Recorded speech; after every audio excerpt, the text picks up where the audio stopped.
Miro,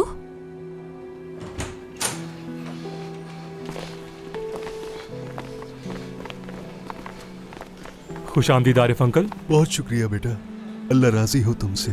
बेटी, मेरी बेटी को तुमने अकेला नहीं छोड़ा। क्या आज शाम तक मेरी बेटी को छुट्टी मिल जाएगी यहाँ से?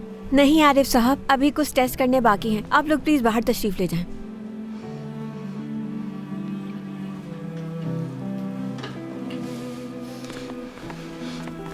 आमिर बेटा, मेरी बेटी को तुम ही दोबारा खड़ा करोगे, तुमने कहा था मुझसे।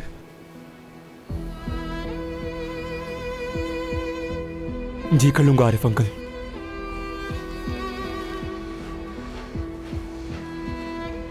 हेलो डैरन, मैं डॉक्टर उस्मा हूँ, तुम्हारी डॉक्टर।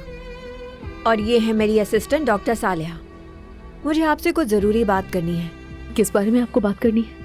आपके ट्रीटमेंट के बारे में मुझे आपसे कुछ बातें करनी है कि आपको क्या एहतियात करनी होगी।